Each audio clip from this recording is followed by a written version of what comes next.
Okay, there's two very important items of channel business that have to be addressed. First of all, to those of you who have been clamoring for a wardrobe change, I won't name names, but you know whom you are. And all of you are women, incidentally, which rather shortens the list of suspects when 90% of the channel viewership is made up of dudes, but I digress. But to those people, I say this: I hear you. Your words and your lived experience mean a great deal to me, and with that in mind, because this is what you do when it's time for a big wardrobe reveal, I am going to call on the assistance of the one and only, the lovely, the talented, the incomparable Wonder Woman herself, Ms. Lynda Carter.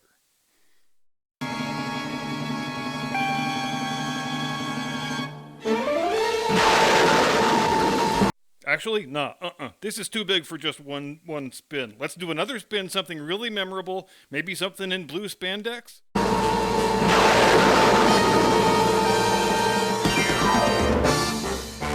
No, I was not touching myself under the desk, and frankly, I resent the accusation.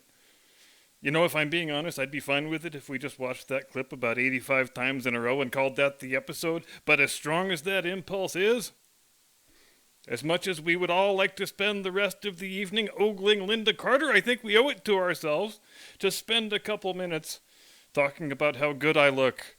And I look this good thanks to Vanessa and Ryan and Matt and the whole team at Men's League Sweaters in St. Joseph, Michigan. They are the finest, most attentive company you could ever wish for. The people are a joy and a pleasure to deal with. The product is...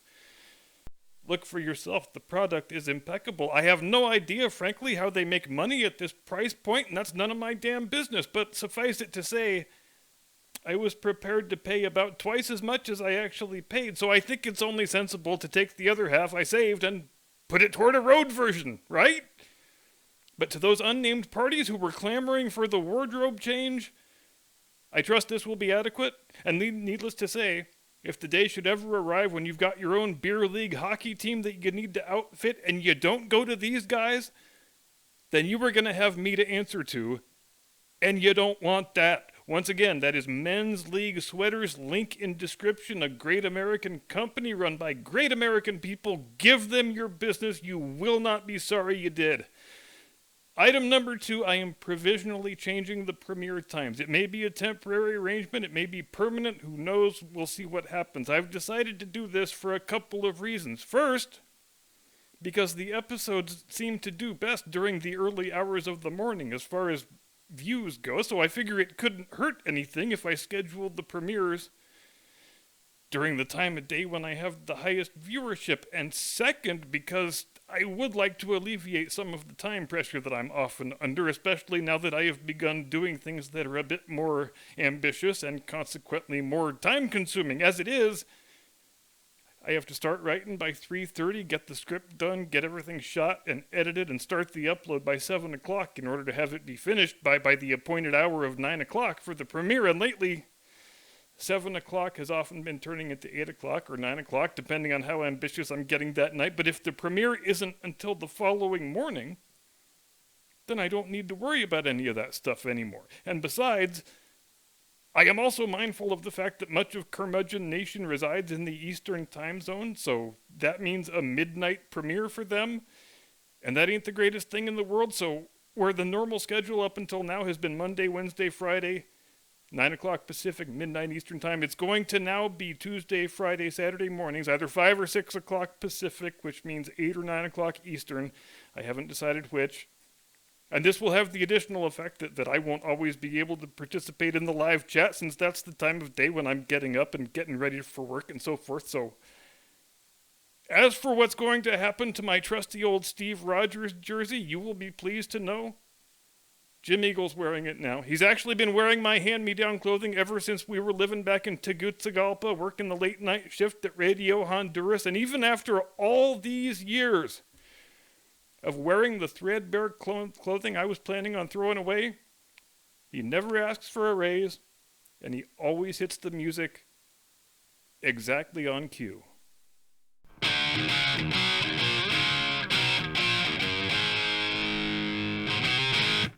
From high atop the battlements of Castle Curmudgeon, where slaying our enemies in battle was just voted the #1 favorite leisure activity for the 614th consecutive year. Good evening, Mr. and Mrs. America, and all ships at sea. Welcome to the program. Happy Friday. I am your eponymous host and humble servant, and refresh my memory. Have we talked yet about how good I look? One day when Lady Curmudgeon and I are living on Martha's Vineyard next door to the Obamas, you are all going to bounce your grandkids on your knee and tell them you knew me all the way back when I was wearing the old Steve Rogers jersey. But enough about me, and enough about current events, frankly. I don't want to talk about current events tonight. I want to do a good, fun, historical deep dive, and I think I have one for you. I'm going to start out with two things, and you're going to say, there is no way that those two things could have any relationship with one another, and then I'm going to lead you all the way through the cornfield maze of history to prove they do. There's been a lot of talk about the FBI lately on this program and elsewhere. A lot of people want to abolish the FBI outright, and I don't think there has been any louder voice in that chorus than yours truly. If there has been, you tell me who that bastard is so I can outdo him. Everybody, or at least most people, think they know the origins of the FBI, more or less, that there was an agency called the Bureau of Investigation, and then J. Edgar Hoover was put in charge of it, and then it became the FBI, and to this day, we all get to experience the joys of having a top federal law enforcement agency that originated as a monument to the ego of a weird, creepy, cross-dressing sex pervert. But if I were to tell you that the origins of the FBI's precursor agency actually lie all the way back in the French Revolution, would you believe me? And this is where you say, no, Captain, I would not believe you. Well, dear viewer, I'm glad you said that. Because for the beginning of this story, we need to hop into the time-traveling DeLorean of our minds and take a trip back to Monday, 15 November 1784 in the town of Ajaccio, on the Isle of Corsica, where a son named Girolamo was born to Carlo Buonaparte and his wife, the former Letizia Ramolino.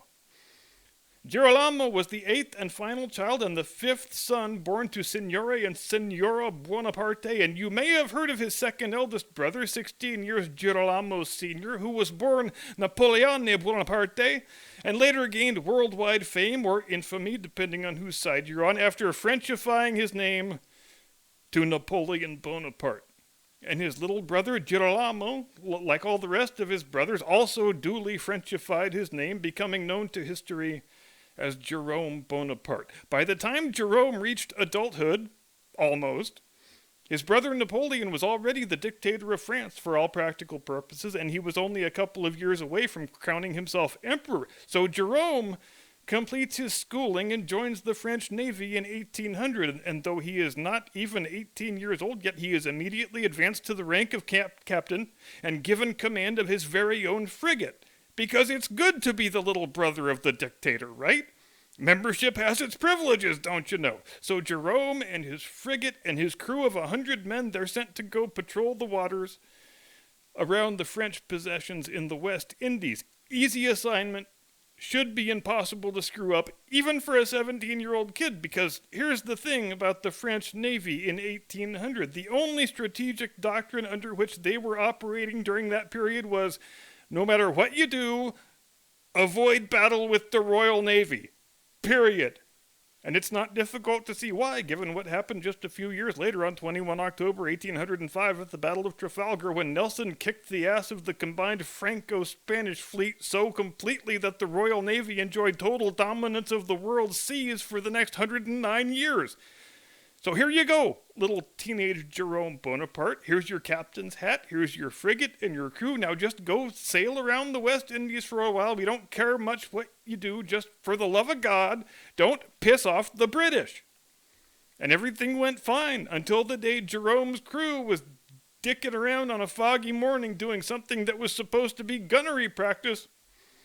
And they accidentally fired on a British third-rate ship of the line. Worse yet, they hit the damn thing. And bear in mind, England and France are not technically at war with one another at this point, though they are always teetering on the brink of being at war. But The series of conflicts that we know as the Napoleonic Wars didn't begin in earnest until 1803, and Napoleon's little brother Jerome very nearly accelerated that schedule by several years with his accidental attack upon a Royal Navy vessel. War is almost declared over this incident, but ultimately cooler heads prevail, and the British say, all right then, we'll chalk it up to an unfortunate blunder this time, just don't let it happen again. Eventually, word of the incident reaches Napoleon, and Napoleon is pissed. So pissed that he orders Jerome to sail home at once to receive a proper dressing down from his commander-in-chief. Also, brief parenthetical, Napoleon, nobody forced you to put a high school kid in command of his own warship. I'm just saying. So the word gets back to Jerome that Napoleon has ordered him to come home, and he is pissed. And Jerome does what most 18-year-old men would do under similar circumstances. He says, fuck that, I ain't going home. So he decides he's going to flee to the United States and live there under an assumed name until everything blows over and Napoleon stops being so pissed off. He goes to New Orleans first because, of course he does. New Orleans has only just switched hands from France to America about 6 months previously. So there are still lots of French people there, and Jerome gets down to the work of biding his time and waiting for Napoleon to stop being pissed off. And he bides his time by imbibing heroic amounts of alcohol, running up prodigious gambling debts, and screwing just about every comely young maiden in the Mississippi River Delta. So I guess it's kind of fitting that it's shaped like a vagina. Anyway, one night Jerome, he's in the bar drinking, as was his habit, and he gets to talking to a French Navy acquaintance of his who's just blown into town, who tells him, dude, you have got to check out Baltimore. The chicks in Baltimore are way hotter than they are here. And within about 5 minutes or so, Jerome is on his way to Baltimore. Within his first 60 days in that fair city, he is challenged to a duel by at least 2 different men who accuse him, probably not scurrilously, of having deprived their maiden daughters of their moral virtue. And speaking of maiden daughters with questionable moral virtue, here is where Elizabeth Patterson enters our story, or Glorious Betsy as she is alternately known. Betsy was widely considered the prettiest debutante in Baltimore during the year when Jerome Bonaparte rolled into town, so it was probably a foregone conclusion that the two of them were going to wind up kindling an association with one another, which they of course proceeded to do. And here is one of those moments where we remind ourselves there is absolutely nothing new under the sun. So, for example, if you thought the phenomenon of ambitious American women trying to insinuate themselves into European royal families was something that originated with Wallis Simpson and culminated with Meghan Markle, well, you ain't met Betsy Patterson. Though, technically, the Bonapartes aren't yet a royal family at this stage because Napoleon is still first consul and hasn't yet declared himself emperor, but he clearly plans on doing that. And he's made it abundantly clear to his brothers and sisters that he is going to arrange marriages for all of them so as to form dynastic alliances with the various royal houses of Europe. But Betsy, she ain't having any of that. She says, I have got this dude completely wrapped around my finger. All I have to do is get him to the altar, and then I will become a member of the most powerful family in Europe. And I don't need to tell you what happens next. Betsy gets knocked up. I know. It's a shock. So now Jerome has to marry this girl that he thought he was just having fun with. At least that's the message he gets from the shotgun that Betsy's dad is holding up to his face. And the way these things used to work back then is if you turned up pregnant, you needed to get your ass married pronto. So there could still be a plausible chance that you got pregnant on your wedding night and delivered the baby a couple weeks early. These things really mattered a hell of a lot. And so on Christmas Eve 1803, in the front room of the Patterson house, Jerome and Betsy exchanged their wedding vows. A few weeks later, the word reaches Napoleon that his little brother, the one who nearly started a war with England, who he's been waiting to get home this whole time, has now knocked up and married some girl from Baltimore. Oh, and you thought Napoleon was pissed before? That was nothing. He is absolutely incandescent with rage over this latest thing, and he dispatches a message to Jerome that says, you get your ass back here immediately, and you damn sure better not bring anybody else with you. And Jerome, as was his habit, Well, he only obeyed half of the order. He got himself on a ship back to France, but he brought his pregnant wife with him. Word of this reaches Napoleon, who instructs the authorities in every European port under French control that Betsy Bonaparte is not, under any circumstances whatsoever, to be allowed to set foot on the continent. Because the absolute last thing we want is that damn baby being born on French soil with French citizenship and a claim to being a French prince. They land first in Portugal, which is a neutral country at this point, and Jerome gets out, hops on a carriage to drive to Italy and talks some sense into his brother. The ship, with Betsy still on it, tries to land up in Cherbourg, where she is denied entry. Then they try to land in Holland and go into France by the back door, but she gets turned away there, too. The only place that will allow her to land is England, and that's where her baby winds up being born, a son that she names Jerome Napoleon Bonaparte after his father and his uncle. Jerome gets to Italy, where Napoleon proceeds to beat the living shit out of him for about an hour and a half. Then he calms down and says, "Look, you're my brother. I love you even though you're an idiot. But this thing with the American girl, you are never seeing that girl again. She never existed. You were never married. I'm going to annul that marriage since I'm the dictator and I can do whatever the fuck I want. And you're going to marry the European princess of my choice. But just so there's no hard feelings, I'm going to make you an admiral in the Navy and a general in the army. And when I finish conquering Germany, you can even be king of Westphalia." This was sort of a cute little habit that Napoleon had. Each time he conquered a place, he would just make one of his brothers the king. So Jerome winds up being something called King of Westphalia, but only for around 6 years. Because when your brother gets deposed, you don't get your kingdom anymore. Sorry. Jerome did keep his word this time, for he and Betsy never saw one another again, and he never met his firstborn son. Betsy makes her way back to Baltimore eventually with her son in tow and tries as best she can to get on with her life. The trouble is, according to the laws of the state of Maryland, she is still a married woman, since French imperial decrees don't carry the weight of law in the United States. So the Maryland legislature has to actually pass a bill granting her a divorce. Jerome and Betsy's son, Jerome Napoleon, who became commonly known as Beau Bonaparte, he graduates from Mount St. Mary's College in 1817. Then he gets his law degree at Harvard. And then in November of 1829, he marries Susan May Williams, yet another Baltimore socialite heiress. They have 2 sons together, the second of whom, Charles Joseph Bonaparte, becomes Secretary of the Navy in the Theodore Roosevelt administration in July of 1905, before being promoted to Attorney General in December of 1906. 2 years later, in 1908, on his own personal initiative, Attorney General Bonaparte establishes a dedicated investigatory arm of the Department of Justice, which he names the Bureau of Investigation, which becomes the FBI 27 years later. I don't have any larger point I am getting at by telling this story tonight. I just think it's a fun story, and I thought y'all might enjoy it. Thanks very much indeed for watching. Hope you had a great week. Hope your weekend is even better. I will see you Tuesday morning, different curmudgeon time, same curmudgeon channel. Until then, have a pleasant tomorrow. Do not comply. Get off my lawn.